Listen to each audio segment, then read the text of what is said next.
నమస్తే, welcome to story board.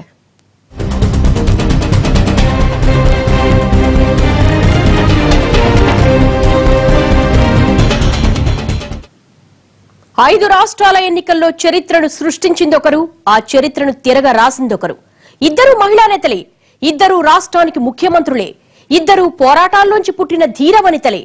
ఒకరు జనంలోనే ఉంటారు, మరొకరు జనం కోసమే ఉంటారు. ఒకరు కామ్రేడ్ల కంచుకోటను మరోసారి బద్దలు కొట్టిన వీరవనిత ఒకరైతే, సెంటిమెంట్ను తన పథకాలతో బద్దలు కొట్టిన ధీరవనిత మరొకరు. ఇద్దరు ఇద్దరే. తమిళనాడు సీఎం జయలలిత, పశ్చిమ బెంగాల్ సీఎం మమతా బెనర్జీ.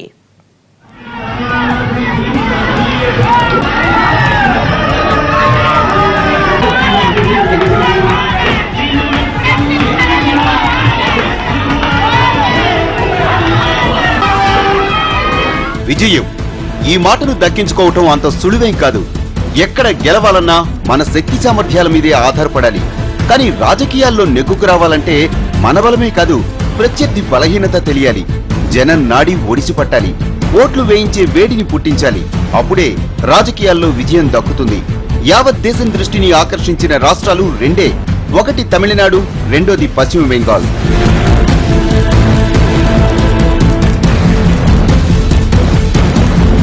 దశాబ్దాల కామ్రేడ్ల కంచుకోటల్ని బద్దలు కొట్టి బెంగాల్ కోట మీద ఎర్ర జెండాలకు బదులు రెండు గడ్డిపూల జెండాలను తొలిసారిగా ఎగరేయించిన వీరవనిత మమతా బెనర్జీ. ఇక కేంద్ర రాజకీయాల్ని శాసిస్తూ దక్షిణాదిన బలమైన రాజకీయ కేంద్రంగా ఉన్న తమిళనాడులో దశాబ్దాలుగా సంప్రదాయంగా వస్తున్న అధికార మార్పిడి సెంటిమెంట్ ను బ్రేక్ చేసి వరుసగా రెండోసారి అధికారం దక్కించుకున్న ధీరవనిత జయలలిత.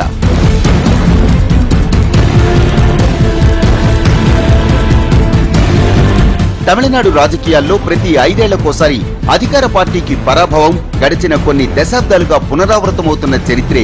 ఇప్పుడు కూడా అదే జరుగుతుందని అంతా అన్నారు. ఆది నుంచి ప్రచారంలో కూడా కరుణానిధే దూసుకుపోయారు. ఎన్నికలయ్యాక ఎగ్జిట్ పోల్స్ అన్ని కరుణానిధికే పట్టం కట్టాయి. కౌంటింగ్ మొదలయ్యాక కూడా మొదటి 2 రౌండ్లు డీఎంకేనే ఆధిక్యంలో చూపించాయి. కానీ థర్డ్ రౌండ్ నుంచి సీన్ మారిపోయింది. రౌండ్లు కంప్లీట్ అయ్యేసరికి సీన్ కూడా కంప్లీట్ గా మారిపోయింది. తమిళ ప్రజలు సెంటిమెంట్ ను పక్కన పెట్టి అమ్మకే పట్టం కట్టారు.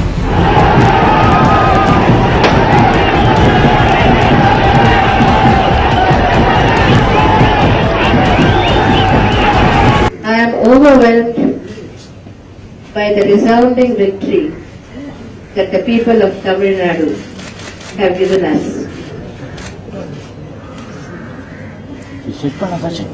My party and I are indebted to the people of Tamil Nadu for giving us this historic victory. I have no other interest in life except working for the people of Tamil Nadu. My life is dedicated to the people of Tamil Nadu. I thank the people of Tamil Nadu for continuing to repose their faith and trust in me, and I find that there are not enough words in the dictionary to adequately express my feelings of gratitude towards the people of the state. 2011లో అధికారం దక్కించుకున్న జయలలిత 2013 నుంచే తన పని మొదలు పెట్టేశారు. మేనిఫెస్టోలో మాటిచ్చిన సంక్షేమ పథకాలన్నింటినీ అమలు చేశారు. అమ్మ క్యాంటీన్లు, అమ్మ మిక్సీలు, అమ్మ మందులు, అమ్మ సిమెంట్, అమ్మ ఉచిత వస్త్రాలు, అమ్మ తాళిబొట్లు, ఇలా చెప్పుకుంటూ పోతే ప్రత్యర్థులకు కూడా ముచ్చెమటలు పట్టేలా అమ్మ అమలు చేసిన సంక్షేమ పథకాలు అప్పటి నుంచే జనంలో ముద్ర వేస్తూ వచ్చాయి. ఆ ప్రభావం 2014 సార్వత్రిక ఎన్నికల్లో మోడీ హవాను కూడా దాటి ఏఐఏడీఎంకేకు 37 ఎంపీ స్థానాలు కట్టబెట్టింది. ఆపై గడిచిన 2 ఏళ్లలో కొనసాగించిన పథకాలు, ఇప్పుడు ప్రకటించిన పథకాలు అన్నీ కలిసి అమ్మకే మరోసారి పట్టం కట్టాయి. 2011 కన్నా అమ్మ బలం తగ్గినా బలం మాత్రం పెరిగిందని చెప్పాలి. ఇప్పుడు తమిళనాట అమ్మ తిరుగులేని శక్తి. నాయకురాలైనా, కార్యకర్తలైనా, ప్రజలైనా ఆమెను నడిచే దైవంగా కొలిచేవాళ్లే.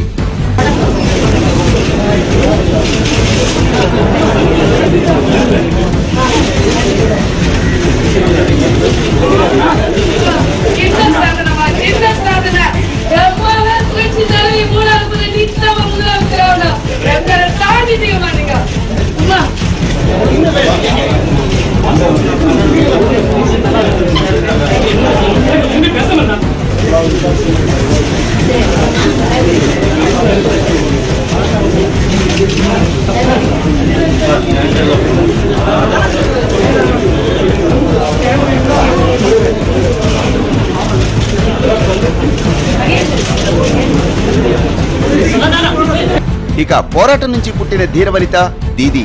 కామ్రేడ్ల కంచుకోటల్ని బద్దలు కొట్టి 5 ఏళ్ల పాటు ఏలిన మమతా బెనర్జీ మీద రవ్వంత కూడా ప్రభుత్వ వ్యతిరేకత రాలేదు. శారదా స్కామ్, ఫ్లైఓవర్ దుర్ఘటన, కామ్రేడ్ల కామెంట్స్ ఏవి దీది మీద ప్రభావం చూపించలేదు.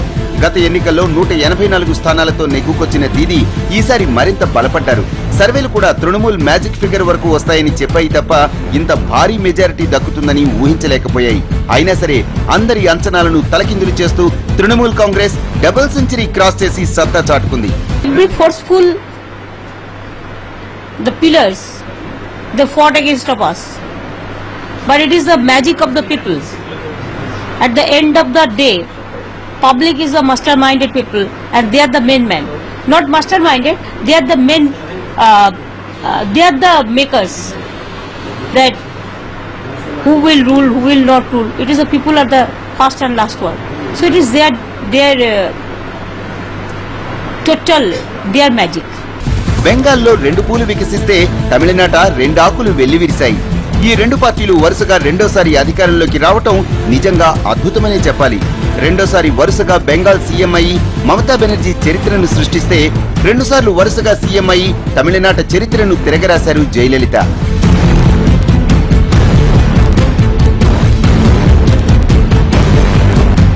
ఇద్దరు రెండోసారి వరుసగా సీఎంలైనా ఇద్దరిలోనూ ఎంతో వైవిధ్యం కనిపిస్తుంది. దక్షిణాదిన దీది పోరాట బాటలో దూసుకెళ్తారు. ఆమె కేంద్ర రాజకీయాల్ని శాసించే స్థాయిలో ఉండరు, కానీ అవసరమైతే కేంద్రం మీదే గర్జిస్తారు. ఎప్పుడు జనంలోనే ఉండటం, జనంతోనే ఉండటం, జనంలానే ఉండటం దీదీకే చెల్లింది. రఫ్ రాజకీయాలకు పెట్టింది పేరు మమతా బెనర్జీ. ఆమె ఎప్పుడూ ఒక సామాన్య మహిళగానే ఉండటానికి ఇష్టపడతారు. ఒక ముతక చీర, చిన్న చేతి సంచి, ఓ పాత మారుతి కారు, ఇదే ఆమె ఆస్తి.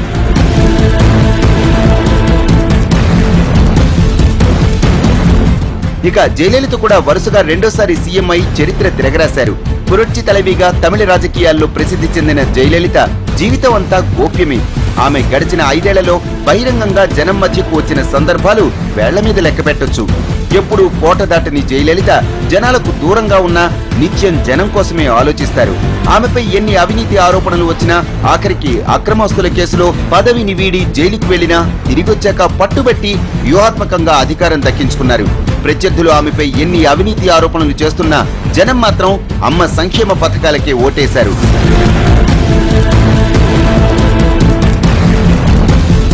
రాజకీయ సమరంలో ఇద్దరు ఇద్దరే. ఈ ఇద్దరికి ఎన్ని సారూప్యతలున్నాయో అన్ని వైవిధ్యాలు ఉన్నాయి. అయినా సరే ఇద్దరిని ప్రజలు నమ్మారు, ఇద్దరికి ఓట్లేశారు. సెంటిమెంటును దాటి జైకు ఓట్లేస్తే వ్యతిరేకతను దాటి దీదీకి ఓట్లేశారు.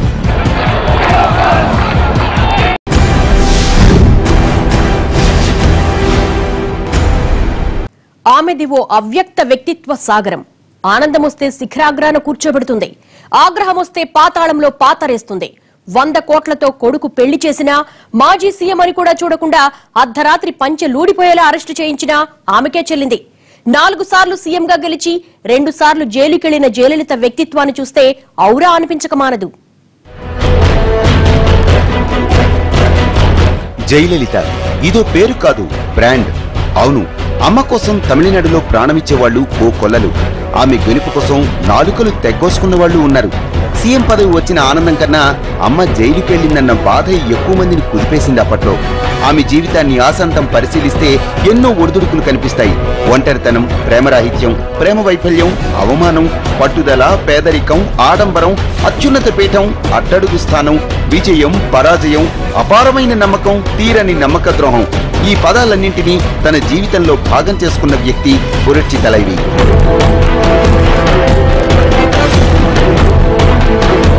కన్నడ నాట పుట్టి పెరిగి తెలుగు సినీ వినీలాకాశంలో ఓ వెలుగు వెలిగి తమిళ రాజకీయాల్ని శాసిస్తున్న ఫైర్ బ్రాండ్ ఆమె.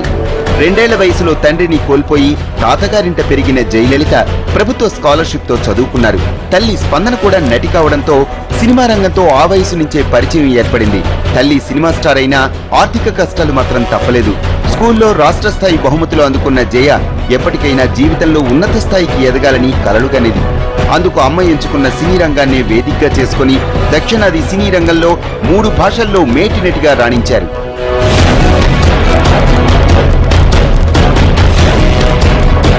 1977లో ఎంజీఆర్ అన్నాడీఎంకే స్థాపించి జయలలితను పార్టీలోనికి ఆహ్వానించినప్పుడు సున్నితంగా తిరస్కరించారు. కానీ ఆ తర్వాత ఎంజీఆర్ మాట కొట్టలేక 1982 ఎన్నికల్లో అన్నాడీఎంకే ప్రచారంలో పాలుపంచుకున్నారు. ఆ టైంలో పెన్నిన్ పెరుమాయి పేరుతో ఆమె ప్రసంగాలు ప్రజల్ని ఆకట్టుకుని ఎంజీఆర్ కు అధికారాన్ని కట్టబెట్టాయి. ఆపై 1983లో తిరుచెందూరు ఉప ఎన్నికల్లో ఎమ్మెల్యేగా గెలిచి పార్టీలో కీలక నేతగా ఎదిగారు. ఆపై ఏడాది తిరగకుండానే 1984లో అన్నాడీఎంకే తరపున రాజ్యసభకు ఎన్నికయ్యారు. ఎంజీఆర్ కు సినీ చరిష్మా ఉన్నా కరుణానిధిలా మాట్లాడే చాతుర్యం లేదు. కానీ జయ ఆ లోటును తీరుస్తూ పార్టీలో కీలక నేతగా ఎదిగారు.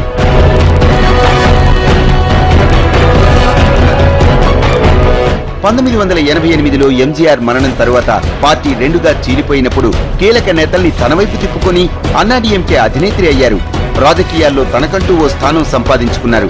1989లో డీఎంకే మంత్రి దురై మురుగన్ అసెంబ్లీలో జయలలిత చీర పట్టుకుని లాగారు. నిండు సభలో తనకు జరిగిన అవమానానికి కుంగిపోయిన జయ మళ్లీ సీఎం అయ్యాకే అసెంబ్లీలో అడుగు పెడతానని ప్రతినబూనారు. ఆ తర్వాత తన పగను కూడా అదే రేంజ్లో తీర్చుకున్నారు. 1991లో జానకి రామచంద్రన్ పార్టీని కూడా అన్నాడీఎంకేలో విలీనం చేసుకున్నారు. సీఎంగా గెలిచిన తర్వాత ఎవరూ ఊహించని విధంగా ఓ అర్ధరాత్రి తమిళనాడు మాజీ సీఎం డీఎంకే అధినేత కరుణానిధి మురసొలి మారన్లను పంచెలూడేలా పరిగెత్తించి మరీ అరెస్టు చేయించారు. అప్పటి వరకు అన్నాడీఎంకే వర్సెస్ డీఎంకేలా సాగిన తమిళనాట రాజకీయాలు ఆనాటి నుంచి జయలలిత వర్సెస్ కరుణానిధిలా మారిపోయాయి. 2001లో అన్నాడీఎంకే అధికారంలోకి వచ్చిన టాన్సీ భూముల కేసుతో జైపై అనర్హత వేటు పడింది. ఎమ్మెల్యే పదవి లేకపోయినా రాజ్యాంగంలో లొసుగును క్యాష్ చేసుకుని సీఎంగా కొనసాగారు. ఇలా కింద పడ్డా తనదే పైచేయి అని నిరూపించుకుని తనంటే ఏమిటో చాటి చెప్పారు. తాను గెలిచాక అసెంబ్లీలో తనకు జరిగిన అవమానానికి ప్రతీకారం తీర్చుకున్నారు. ప్రతిపక్ష నేత మాజీ సీఎం కరుణానిధిని రాత్రికి రాత్రే అరెస్టు చేయించి సంచలనం సృష్టించారు. అంతేకాదు అక్రమాస్తుల కేసులో రెండోసారి అనర్హత వేటుపడి జైలుకెళ్లారు. ఒక రాష్ట్ర ముఖ్యమంత్రిగా ఉంటూ అక్రమాస్తుల కేసులో శిక్ష పడిన మొదటి వ్యక్తి జయలలితే. అయినా తన పోరాటాన్ని అక్కడతో ఆపేయలేదు. లాలూ లాంటి తలలు పండిన నాయకులే శిక్ష పడ్డాక రాజకీయాలకు దూరమయ్యారు. కానీ జయలలిత మాత్రం తన దగ్గరున్నది అక్రమాస్తులు కాదని నిరూపించుకొని పోయిన అధికారాన్ని తిరిగి దక్కించుకున్నారు.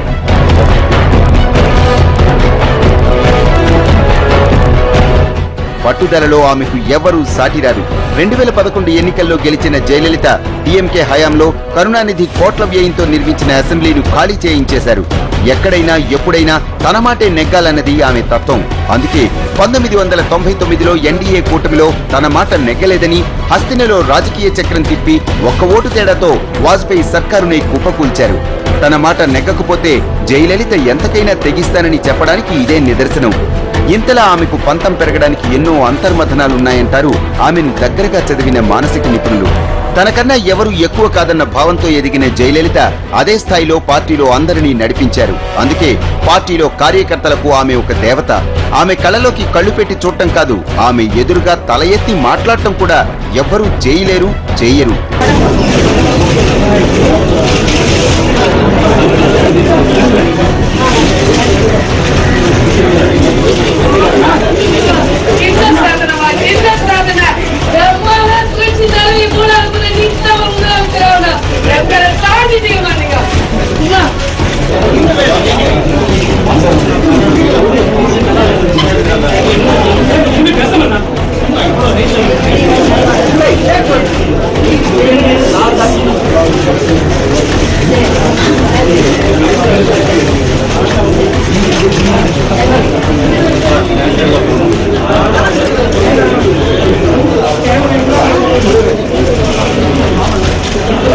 తాను అనుకున్న ఏ పనైనా పట్టుదలగా చేయటం ఆమెకే చెల్లింది.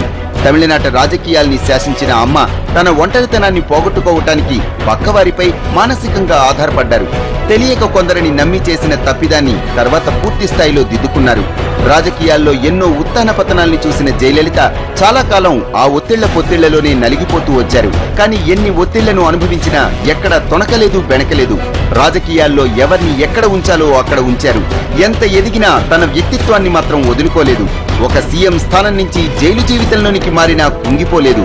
మళ్లీ సీఎం పీఠాన్ని అధిష్ఠించారని పొంగిపోలేదు.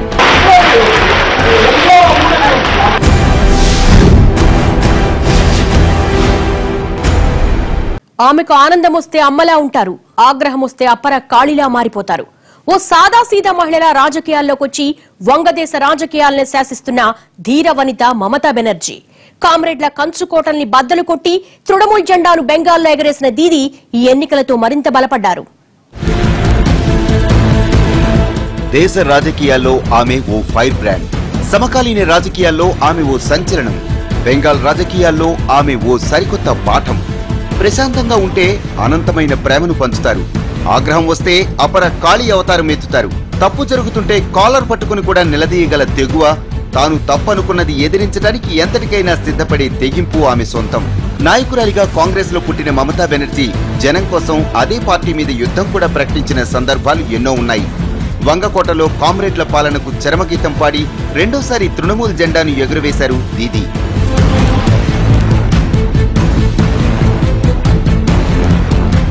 1970లో కాంగ్రెస్ లో అడుగుపెట్టిన మమతా బెనర్జీ అనతి కాలంలోనే కీలక స్థానాలకు చేరుకున్నారు.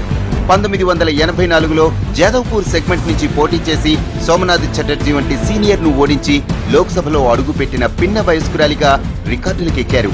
ఆపై ఆల్ ఇండియా యూత్ కాంగ్రెస్ కు జనరల్ సెక్రటరీగా పనిచేశారు. 1989లో కాంగ్రెస్ కు ఎదురుగాలి వీచినప్పుడు కూడా గెలిచారు. 1991లో ఎన్నికల్లో మళ్లీ గెలిచి పీవీ కేబినెట్ లో చోటు దక్కించుకున్నారు. 1993లో తన మాట నెగ్గించుకోవడానికి అధిష్టానాన్ని బెదిరించారు దీదీ. క్రీడాభివృద్ధికి తన ప్రతిపాదనల్ని అంగీకరించకపోతే పదవికి రాజీనామా చేసి కోల్కతాలో నిరసన ర్యాలీ చేస్తానన్నారు. హైకమాండ్ నో చెప్పిన మరుక్షణమే పదవిని వదులుకున్నారు.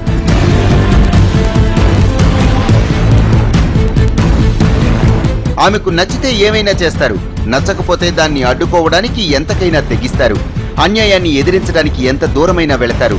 కాంగ్రెస్ లో ఉన్నప్పుడే కాంగ్రెస్ మీద గళమెత్తారు. 1996లో పెట్రోల్ రేట్లు పెంచినప్పుడు SP MP Amar Singh collar పుచ్చుకొని నిండు సభలో నిలదీశారు. 1997 ఎన్డీఏ హయాంలో బెంగాల్ ను విస్మరించినందుకు నాటి రైల్వే మంత్రి రామ్ విలాస్ పాస్వాన్ బడ్జెట్ ప్రవేశపెడుతున్నప్పుడే తన మెడలో మఫ్లర్ తీసి ఆయన మీదకు విసిరేసి నిరసన తెలిపారు. మహిళా బిల్లును వ్యతిరేకించినందుకు 1998లో మరో ఎస్పీ ఎంపీ దరోగా ప్రసాద్ సరోజ్ ను కాలర్ పుచ్చుకొని మరీ నిలదీశారు. 2012లో యూపీఏ హయాంలో రైల్వే ఛార్జీల పెంపును నిరసిస్తూ ఏకంగా మద్దతే ఉపసంహరించుకుంటున్నానని హెచ్చరించారు. But I believe the ideology because I joined the Congress politics. I believe the ideology from that day. Gandhiji, Netaji, Vivekananda, Rabindra Nazrul all. But now Congress have lost the ideology. Now when they are going to patch up with CPM here and they are losing. Who is a great loser? Bengal CPM is a big loser and Kerala Congress is a great loser. So both are lost. Congress రాజకీయాలకు తన నైజానికి పొసగదని గుర్తించిన మమత 1997లో పార్టీని వీడి all India Trinamool Congress ను ఏర్పాటు చేశారు. పోరాటాల పార్టీకి వ్యతిరేకంగా పోరాటాలు చేసి కొద్ది కాలంలోనే బెంగాల్లో బలమైన ప్రతిపక్షంగా ఎదిగారు. ఆ తర్వాత 1999లో ఎన్డీఏ కూటమిలో చేరి రైల్వే మంత్రి పదవి దక్కించుకున్నారు.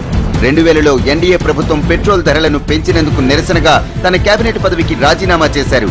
ఇలా దీదీ పోరాట బాట ఆగలేదు. ఎక్కడా వెనుదిరగని నైజం దీదీది.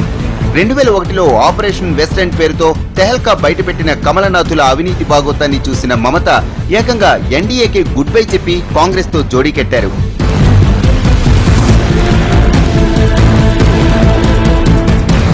మళ్లీ 2004లో ఎన్డీఏతో జోడీ కట్టిన మమత బొగ్గు గనుల శాఖను దక్కించుకున్నారు. ఆ టైంలో తృణమూల్ నుంచి లోక్సభకు ఎన్నికైంది ఆమె ఒక్కరే. 2005 అక్టోబర్లో బెంగాల్లోని బుద్ధదేవ్ సర్కార్ పారిశ్రామిక అవసరాల పేరుతో పేదల భూములు లాక్కున్నప్పుడు ఆ ఒప్పందాలు జరుగుతున్న తాజ్ హోటల్ ముందు దీదీ తృణమూల్ సభ్యులతో కలిసి వర్షంలో నిలబడి నిరసన తెలిపారు. ఇలా మమత రాజకీయ జీవితమంతా పోరాటాల బాటలోనే నడిచింది. 2006లో సింగూరులో టాటా మోటార్స్ ఫ్యాక్టరీ నిర్మాణానికి వ్యతిరేకంగా గళమెత్తారు. 2009లో గెలిచిన తరువాత యూపీఏ సర్కారులో చేరి రైల్వే శాఖ దక్కించుకున్నారు. తృణమూల్ కాంగ్రెస్ ఏర్పాటు చేసుకున్న పుష్కర కాలంలో బెంగాల్లో దశాబ్దాల కమ్యూనిస్టు కోటల్ని బద్దలుకొట్టారు మమత. 2011 ఎన్నికల్లో భారీ మెజారిటీతో గెలిచి 34 ఏళ్ల తర్వాత కమ్యూనిస్టేతర సీఎంగా పగ్గాలు చేపట్టారు. గడిచిన 5 ఏళ్లలో శారదా స్కామ్, ఆమె దూకుడు, ఫ్లైఓవర్ దుర్ఘటన వంటి అంశాల్ని కామ్రేడ్లు ఎంత ప్రొజెక్ట్ చేసినా బెంగాల్ వాసులు దీదీకే మరోసారి పట్టం కట్టారు. যুবশ্রীতে, সাইকেল বিতরণে, গ্রামগঞ্জে, শহরতলিতে, চারিদিকে গ্রাম বাংলায় আমরা কারা, সামনে కారా, ఉన్నం కారా, భగవాన్ కాదేర్, భగవాన్ కాదేర్. చిన్ననాటే రాజకీయాల్లోకి వచ్చిన దీదీ తొలినాటి నుంచి నేటి వరకు అదే వస్త్రధారణతో కనిపిస్తారు. ఎవరు ఏమనుకున్నా తన మాటే నెగ్గాలనే పంతం దీదీకి చాలా ఎక్కువ. ప్రతి అంశానికి ప్రజలకు ముడిపెట్టి చూస్తారు. నిత్యం ప్రజల కోసం పరితపించే ఆమె తెగువ, ఆమె నిరాడంబరతే దీదీని మరోసారి పీఠమెక్కించింది. మొత్తంగా దక్షిణాదిన జయలలిత, ఉత్తరాదిన మమతా బెనర్జీల విజయం సరికొత్త రాజకీయాలకు నాంది పలికింది. అయితే ఇద్దరూ ఆజన్మాంతం అవివాహితులుగా ఉండిపోవటం వల్లే రాజకీయాల్లో ఇంతలా దూసుకెళ్తున్నారన్న అభిప్రాయాలు ఉన్నాయి.